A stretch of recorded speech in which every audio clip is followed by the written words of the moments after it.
2011年，一位美国网友在一个名叫 Reddit 的论坛上分享了他5年前亲身经历的可怕故事。这位网友讲述了他当时正住在纽约曼哈顿的下城区，而且一直有一个喜欢在半夜散步的习惯。可能因为已经习惯的缘故，过去4年来，他本人既没有感到害怕，也从来没发生过任何的意外。直到某一天的半夜，一个面带诡异笑容的男子让这位网友留下了永生难忘的回忆。下面是以游戏的视角来还原这起可怕的经历。Some years ago, I lived in the center of a large city in the USA. As I have always been a night person, I got bored after my roommate, who was decidedly not a night person, went to bed. To pass the time, I used to take long walks and spend time thinking.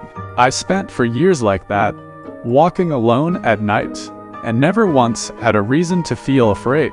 I always used to joke with my roommate that even the drug dealers in the city were polite. But all of that changed in just a few minutes of one evening. It was a Wednesday, somewhere between 1 and 2 in the morning, and I was walking near a police patrolled park quite a ways from my apartment. It was a quiet night, even for a weeknight, with very little traffic and almost no one on foot. The park, as it was most nights, was completely empty.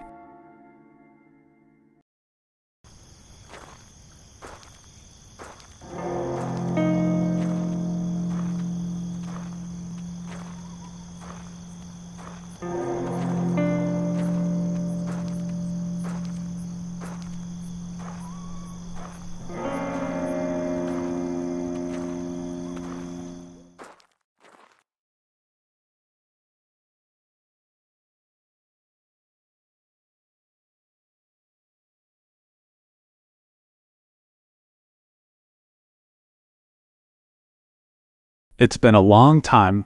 I'm tired. I'd better go home.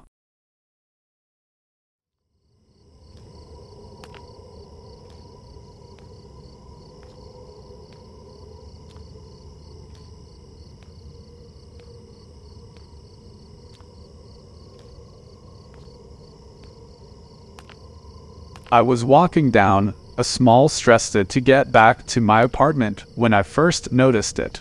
At the end of the street, there was the silhouette of a man dancing.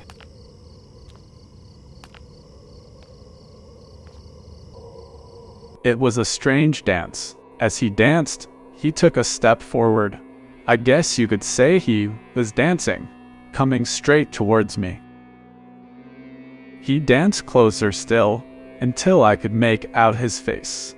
His eyes were open wide and wild, had tilted back slightly, looking off at the sky.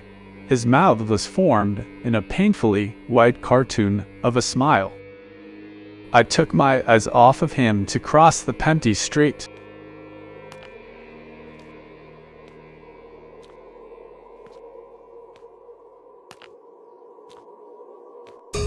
He had stopped dancing and was standing with one foot in the street perfectly parallel to me. He was facing me but still looking skyward, smile still wide on his lips.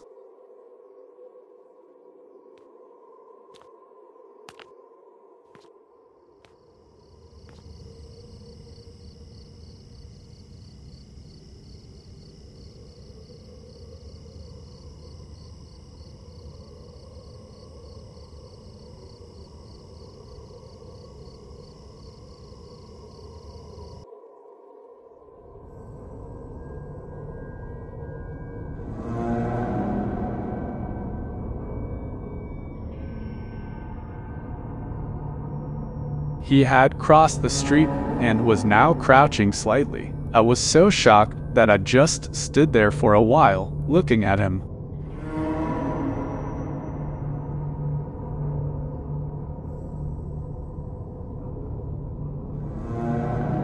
He took giant, exaggerated steps on tiptoe, like a cartoon character sneaking up on someone.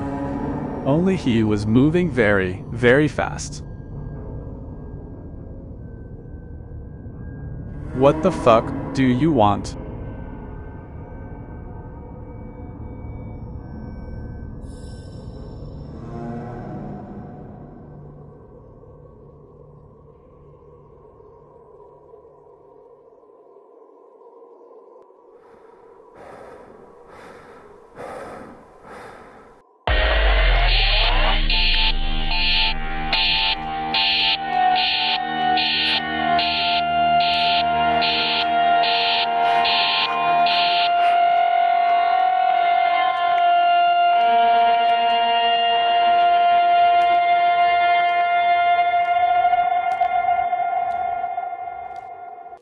I ran until I got off the side road and back onto a well-lit, low-traffic road. When I looked back, he was nowhere to be found. Throughout the rest of the way home, I kept looking over my shoulder, always expecting to see his stupid smile, but he was never there. I lived in that city for 6 months after that night and never went out for a night stroll again. There was something about his face that haunted me. He didn't look drunk.